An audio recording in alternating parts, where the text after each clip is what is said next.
3. 스튜어디스 케이트. 9월 28일 오후 4시 10분. 히드로 국제공항. 스위스 취히를 출발한 브리티시 에어라인 여객기가 히드로 공항 활주로를 미끄러져 들어왔다. 탑승구를 통해 파일럿과 스튜어디스들이 335 짝을 지어 나올 무렵 케이트 해밀턴은 누구보다 서둘러서 탑승구를 빠져나왔다. 브리티시 에어라인 제복 차림의 그녀는 아담한 체구에 발랄한 커트머리를 한 금발의 아가씨였다. 그녀는 숄더백을 한쪽 어깨에 메고 갈색 승무원 가방을 카트에 올려놓고 밀고 나오면서 그대로 세관과 이민국을 통과했다. 케이트는 카트를 끌고 터미널로 나왔다. 그때 이상한 기미가 느껴졌다. 흘끔 고개를 돌려 뒤돌아보니 누군가 자기를 쫓아오고 있었다. 세관에서 얼핏 얼굴이 마주쳤던 감색 양복의 남자였다. 케이트는 가슴이 조마조마했다. 비행을 끝내고 나면 간혹 뒤쫓아와 말을 거는 남자들이 있다. 커피를 한잔 하자거나 언제 시간 내어 만나자는 치들이다. 그런데 그는 그런 유이 남자처럼 보이지 않았다. 비쩍 마르고 키가 크고 어딘지 007 영화에 등장하는 첩보원 같은 인상을 풍겼다. 케이트는 얼른 에스컬레이터에 탔다. 얼마쯤 내려가다 다시 또 돌아보니 그 남자 역시 막 에스컬레이터에 타는 것이 보였다. 그녀는 에스컬레이터에서 내려 빠른 걸음으로 카트를 끌고 걸었다.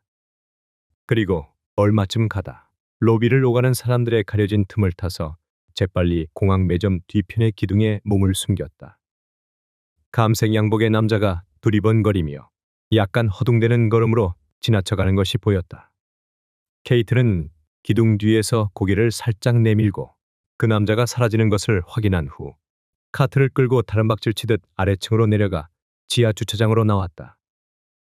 그녀는 어두컴컴한 주차장으로 들어갔다.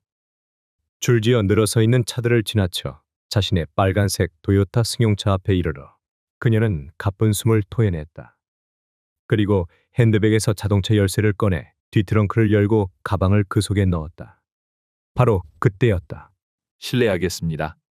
막 뒤트렁크 문을 닫으려는 순간 등 뒤에서 굵직한 남자의 음성이 들렸다. 그녀는 심장이 오싹 얼어붙는 기분이 들었다. 고개를 돌려보니 감색 정장의 남자였다. 그가 양복 안주머니에서 신분증을 꺼내 펼쳐 보이며 말했다. 마약 단속반의 특별수사관 제임스 키딩입니다. 수첩엔 런던 경시청의 배지와 남자의 사진이 보였다. 무슨 일이죠?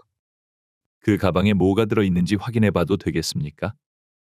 제 가방을요? 그렇습니다. 왜죠?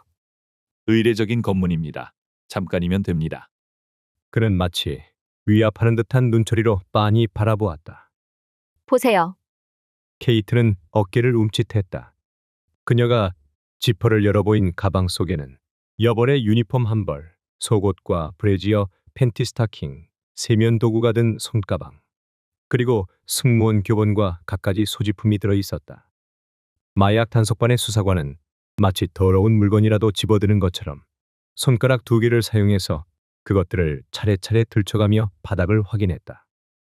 케이트는 두근거리는 심정으로 꼼짝 않고 서서 그의 시선이 두툼한 생리대 봉투에 머무는 것을 지켜보았다. 그녀에겐 그 시간이 미칠 것처럼 길게 느껴졌다. 이윽고 단속반의 수사관이 물었다. 이건 뭡니까? 보시다시피 생리대예요. 환한 표정으로 노려보며 케이트가 응답했다. 생리대라고요? 그래요. 그는 무표정한 얼굴로 생리대를 집어들었다. 아주 무례한 행동이었다. 양해를 구하는 말 한마디 없이 그는 생리대 포장을 뜯어내기 시작했는데 미처 뺏을 틈도 없었다. 그 안에서는 흰 가루가 들어있는 투명한 봉지가 나왔다. 아가씨 생리대는 꽤 독특하군요. 감색 양복이 처음으로 미소를 보였다. 이름이 뭐죠? 이름 말이요. 아가씨는 자기 이름도 몰라요? 케이트 해밀턴이에요. 미스 해밀턴, 당신 가방에 왜 이런 게 들어있는 겁니까? 몰라요. 모른다고요? 아무튼 좋아요. 미스 해밀턴, 당신을 마약 소지죄로 체포하겠소. 수사관은 마약을 가방 속에 던져넣고 감색 양복 앞자락을 젖혔다. 허리춤에 달린 가죽 케이스에서 수갑을 꺼내는 순간 케이트는 자신도 모르게 카트를 집어들고 힘껏 휘둘렀다. 카트의 쇠막대는 수사관의 옆 얼굴을 정확하게 가격했다. 우! 수사관은 신음소리를 토하며 얼굴을 감싸쥐었다. 그가 바닥에 무릎을 꿇는 순간 그녀는 겁에 질려 카트를 멀리 집어던진 다음 마치 미치광이 같은 동작으로 뒷트렁크를 닫고 차에 황급히 올라탔다. 아, 미쳤어. 그녀는 시동을 걸며 이렇게 중얼거렸다. 그리고 차량을 후진시켜 주차구역을 빠져나온 뒤 바닥에 쓰러진 채 고통으로 몸부림치는 수사관을 뒤로 하고 급히 엑셀러레이터를 밟아 지하 주차장을 빠져나갔다. 오후 4시 40분. 첼시가가. 케이트는 첼시가가를 지나다가 공중전화 부스를 발견하고 차를 세웠다. 차에서 내린 그녀는 전화 부스 안으로 들어가 수화기를 들었다. 로이 윌리엄스 씨 계신가요? 전화를 받은 여자에게 케이트는 다급히 말했다. 누구시죠? 케이트 해밀턴. 급한 일이에요. 잠깐 기다리세요. 수화기를 든 손에 땀이 배었다. 그녀는 속으로 외쳤다. 로이, 빨리 전화를 좀 받아줘. 나를 도와달란 말이야. 여보세요? 네. 로이 씨는 지금 자리에 안 계신데요. 좀 전에 전화를 받은 여자의 음성이 다시 들렸다. 어디 멀리 갔나요? 그런 것 같진 않아요. 방금 전까지 계셨는데 잠깐 자리를 비우신 모양입니다. 메모를 남기시겠어요? 아니, 그와 직접 얘기해야 해요. 중요한 일이거든요. 그럼 5분쯤 후에 다시 해보시죠. 알았어요. 케이트에게 전화 왔었다고 전해주시겠어요? 5분 있다 다시 하겠어요. 케이트는 수화기를 내려놓고 손등으로 이마에 땀을 닦았다. 제발, 로이. 그녀는 속으로 외쳤다. 나는 지금 공경에 처해 있어. 나를 구해줄 사람은 당신 한 사람뿐이야. 제발, 어서 나를 구해줘. 그녀는 눈을 감고 두 손을 꼭 감싸진 채 기도했다. 그때 톡톡 노크 소리가 들렸다. 그녀는 깜짝 놀라 돌아보았다. 바싹 마른 노파한 사람이 돋보기 안경 너머로 그녀를 무섭게 쏘아보고 있었다. 전화 부스는 기도하라고 거리에 세워놓은 게 아니에요. 노파의 따끔한 말이 들렸다. 케이트는 전화 부스에서 나왔다. 그리고 자신을 노려보는 노파를 지나쳐 차도에 세워놓은 도요타로 가서 운전석에 앉았다. 평소와 달리 5분은 끔찍하도록 긴 시간이었다. 그 경찰관은 어떻게 됐을까? 혹시 죽지는 않았을까? 아니, 그 정도로 죽지는 않았을 거야. 하지만 그녀는 자꾸만 걱정이 됐다. 마약 소지 사실이 발각되었고 거기다 경찰관을 때리고 나서 도주까지 했으니 큰 죄를 짓고 만 것이다. 이 사실이 항공사에 알려지면 직장을 잃게 되는 것은 물론이고 감옥에 갇히게 될 것이다. 동료들을 볼 면목도 없고 창피스럽기 짝이 없다. 케이트는 후회가 됐다. 이게 다 로이 때문이야. 애초부터 그의 부탁을 들어줘서는 안 되는 건데. 사랑하는 사람이 간절히 꼬드기는 바람에 어리석은 짓을 했어. 이제 어쩌면 좋지? 사건은 이제 그녀의 힘으로는 도저히 감당할 수 없는 지경까지 확대되고 만 것이다. 5분이 지난 뒤였는데도 아까의 노파는 전화 부스를 차지한 채 나올 생각을 안 했다. 케이트는 차에서 내려 다시 전화 부스 앞으로 걸어가 그녀가 어서 나오기만을 조바심 내며 기다렸다.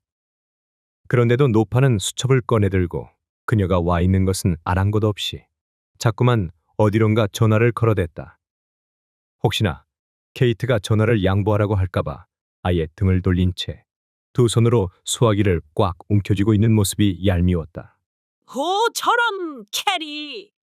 몇 번이나 말했지만 파이에 양배추를 넣는 건 낫지. 공습보다 더 끔찍한 거야. 세상에. 그 노파는 이런 너저분한 화제로 쉴 새 없이 떠들면서 10분 정도나 더 공중전화를 독점한 뒤에야 부스에서 나왔다. 또 기도할 작정이요? 무슨 상관이에요? 케이트는 냉큼 대꾸하고 당장 부스로 들어가 전화를 걸었다. 누구시죠? 그녀는 반가움에 왈칵 눈물이 흐를 것만 같았다. 로이였다. 그녀에겐 이 순간 구세주와도 같은 존재였다. 오, 로이, 나예요. 케이트? 그래요. 목소리가 왜 그렇지? 무슨 일 있어? 들통났어요. 모두. 물건을 가지고 나오다 발각됐단 말이에요. 이제 어떡하면 좋죠? 그리고 나 경찰을 때렸어요. 그 사람 어떻게 됐는지 몰라요. 죽었는지도 모른다고요. 케이트, 제발 침착해. 무슨 말이야? 어떻게 된 건지 차근차근 말해보라고. 공항에서 나오다 마약 단속반 경찰에게 검문을 당했단 말이에요. 내가 그 사람을 때렸어요. 짐가방을 싣는 카트로요. 그래서 그 사람은 쓰러졌어요. 무슨 말인지 알겠어요? 수화기 저편에서 나직이 투덜대는 욕설이 들려왔다. 로이, 이제 어떡하면 좋아요? 도와줘요. 제발, 빨리요. 지금 당장 나와줄 수 있죠? 거기 어디야? 첼시가 가요. 하이드파크 근처에서 공중전화를 거는 거라고요. 그녀는 거의 울먹이는 음성으로 응답했다. 지금 나올 거죠? 나갈 수 없어. 뭐라고요? 나갈 수 없다고. 바쁜 일이 있어. 케이트는 찬물을 확 뒤집어 쓴 기분이었다. 사랑하는 연인의 부탁으로 몰래 마약을 들여오다 발각된 상황이었다. 게다가 경찰을 다치게 하고 도망쳐와서 어떻게 해야 할지 도움을 청하고 있는 것이다. 그런데 이보다 바쁜 일이란 대체 뭐란 말인가? 내 말 잘 들으라고. 로이의 단호한 음성이 들렸다. 지금은 도저히 나갈 수 없어. 이따 밤 9시에 피커딜리 서커스에 있는 에로스 상 앞에서 만나. 알겠지? 케이트는 울음이 터질 것만 같았다. 그동안 어디 가 있으란 말이에요? 집엔 갈 수 없다고요. 내 정체를 알아버렸으니 곧 경찰이 찾아올 거예요. 그건 알아서 하라고. 아무튼 이따 봐. 로이가 냉정하게 응답하더니 덜컥 전화가 끊겼다.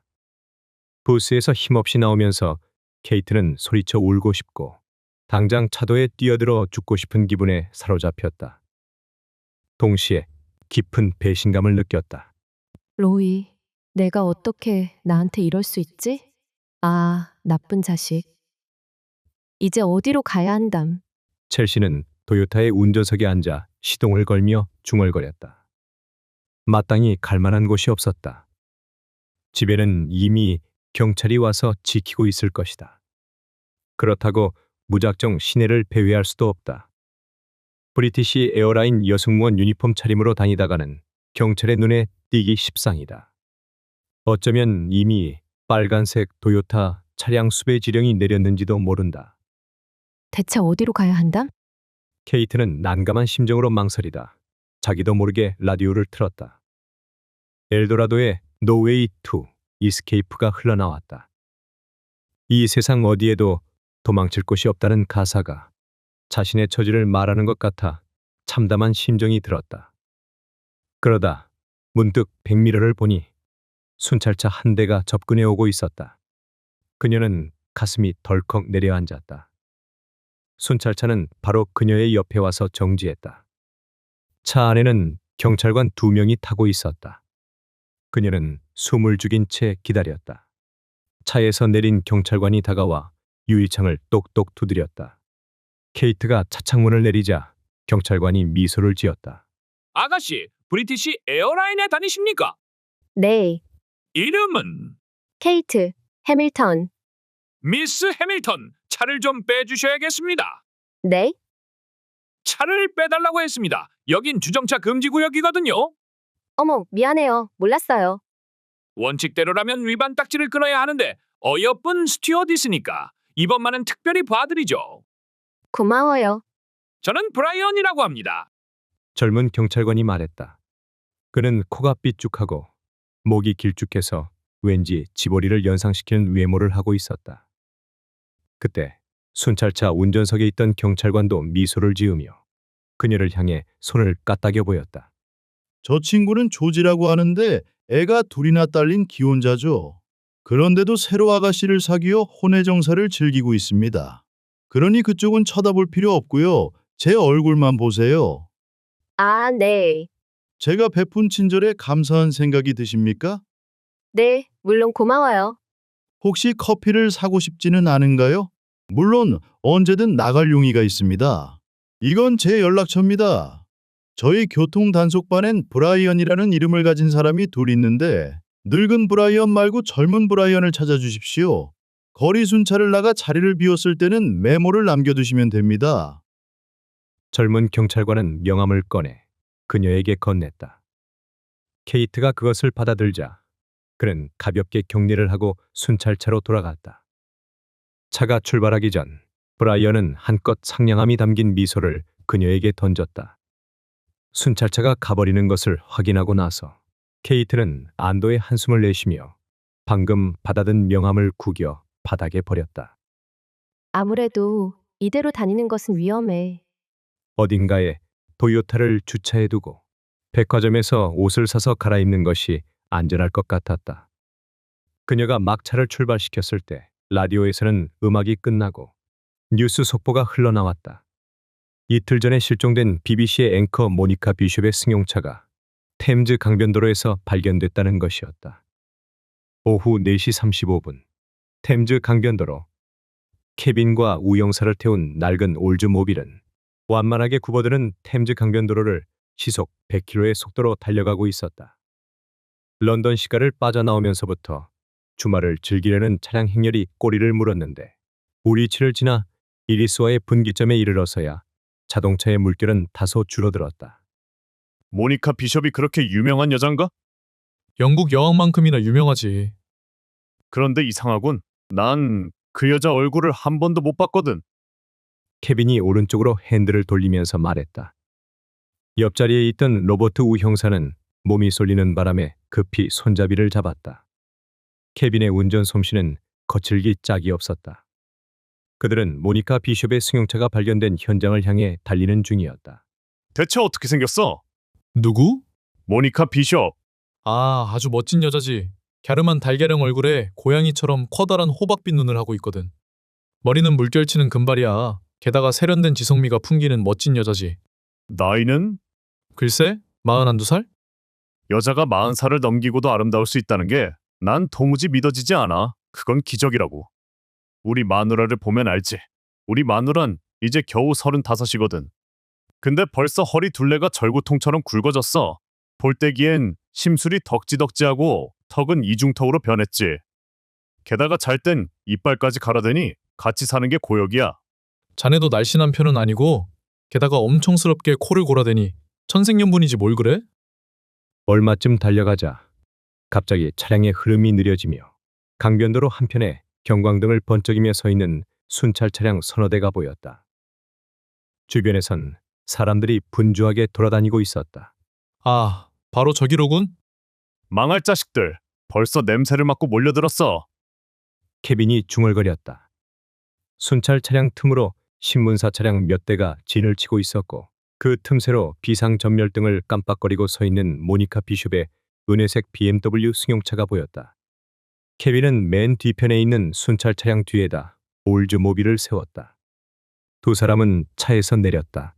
저리들 비켜요. 비켜서요.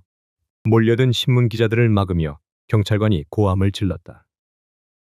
카메라맨은 카메라를 머리 위로 높이 치켜들고 연거푸 셔터를 눌러댔고 기자들은 경찰관에게 질문을 퍼부었다.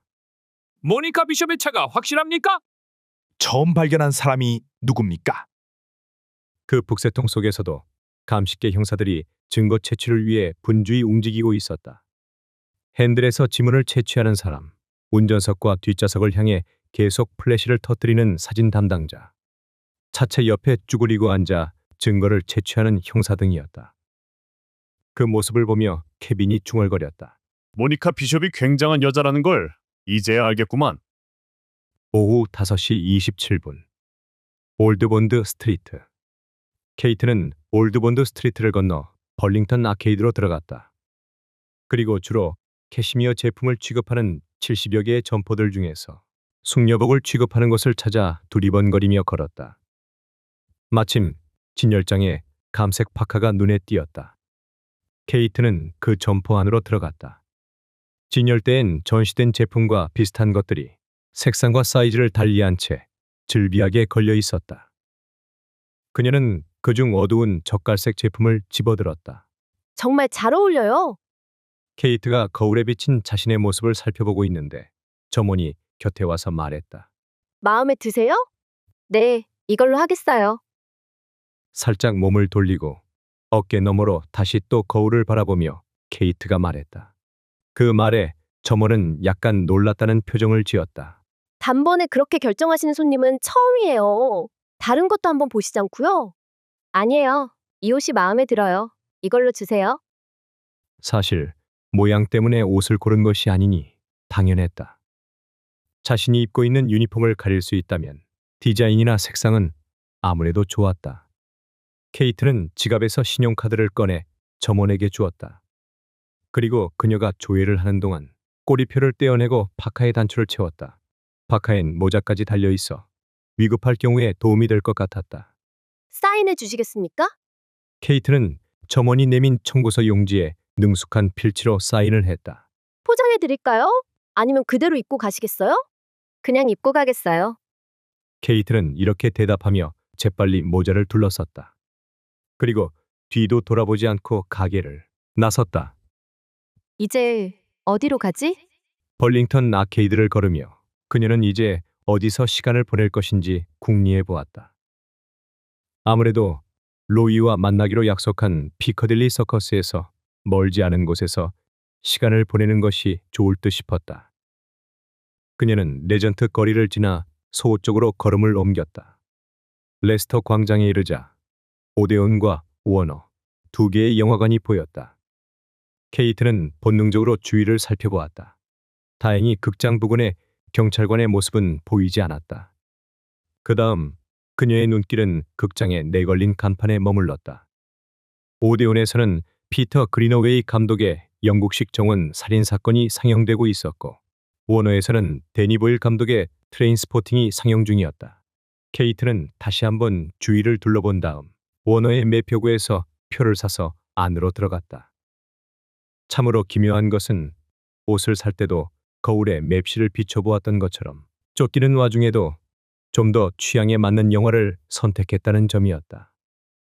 트레인스포팅은 런던 뒷골목, 하류층 젊은이들의 일탈된 일상을 집요하게 추적해가는 냉소적이고 허무주의적인 영화였다. 물건을 털고 골목길을 질주하는 이완 맥그리거의 모습이 긴박감 있는 영상으로 전개됐다. 그러나 케이트는 자신의 현실이 영화보다도 더 절실했기 때문에 좀처럼 영화에 집중할 수가 없었다. 그녀가 영화관에 들어온 것은 그곳이 다른 어떤 곳보다 안전할 것으로 생각됐기 때문이었다. 그녀는 오로지 이 어두운 공간 안에서 안전하게 몇 시간을 보내다가 피커딜리 광장의 에로스 상 앞에서 로이를 만날 일로 머리가 꽉 차 있었던 것이다. 로이, 나를 구해줘. 난 당신이 시킨 대로 했을 뿐이야. 일이 이 지경으로 될 줄은 꿈에도 몰랐다고. 그녀는 현기증이 날 정도로 어지럽게 전개되는 스크린 속의 장면들을 건성으로 바라보면서 마음속으로는 이렇듯 간절하게 기도했다.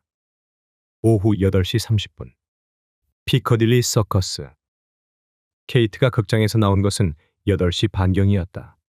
그동안 그녀는 트레인스포팅을 연속해서 2회나 본 셈이지만 머릿속에 남아있는 줄거리는 아무것도 없었다. 이완 맥그리거가 거리를 미친 듯이 질주하는 단속적인 몇 장면이 잔상으로 남아있을 뿐이었다. 어느새 하늘은 완연한 어둠 속에 휩싸여 있었다. 거리엔 네온 사인이 화려하게 번쩍이고 불을 밝힌 차량들이 분주히 오가고 있는 모습이 보였다. 케이트는 길을 건넜다. 피커딜리 서커스는 도로의 교차점을 이루는 작은 광장이었다. 에로스상 주위에는 낮이나 밤이나 산책 나온 젊은이들과 여행객들로 붐빈다. 케이트는 캐시미어 파카의 모자를 눌러쓰고 주머니에 손을 찌른 채 주변을 서성거렸다. 그러면서 조급한 마음으로 자꾸만 손목시계를 보았다. 8시 50분이었다. 10분만 더 기다리면 돼. 그녀는 10분을 더 기다렸다. 그러나 10분이 지난 뒤에도 로이는 나타나지 않았다. 케이트는 머리를 숙인 채 에로스상 주위를 몇 바퀴째 돌면서 혹시나 이미 와 있는데도 못 본 것은 아닐까 싶어 자꾸만 주위를 두리번거렸다. 시간이 10시를 지나면서부터는 차츰 무거운 절망감이 엄습해왔다. 케이트는 문득 하늘을 올려다보았다. 먹장구름이 무서운 속도로 몰려오고 있었다. 이미 멀리서 아스라하게 천둥 소리도 들려왔다. 소나기가 오려나? 그렇게 생각한 순간 어둑해진 하늘에서 후두둑 세찬 빗방울이 떨어지기 시작했다. 광장에 나와 있던 사람들이 서둘러 비를 피해 주변으로 뿔뿔이 흩어지는 모습이 보였다. 그러나 케이트는 자리를 뜰 수가 없었다. 빗줄기는 갑자기 거세어지기 시작했고 순식간에 주위는 온통 물보라의 세계로 변했다. 아, 추워. 로이, 제발 빨리 좀 와줘. 케이트는 우산도 없이 비를 흠뻑 맞으며 오돌오돌 떨었다. 낮에 산 캐시미어 파카는 내리는 빗물로 흠뻑 젖어 마치 묵직한 자루를 뒤집어 쓰고 있는 것만 같았다. 광장엔 비를 피할 만한 차폐물이 전혀 없었다. 비를 피하려면 길 건너까지 가야만 한다. 그러나 그녀는 로이와 어긋날까봐 잠시도 자리를 뜰 수가 없었다. 로이, 뭐 하고 있는 거야? 빨리 와달란 말이야. 어느새 케이트의 눈에서는 눈물이 흘러내리고 있었다.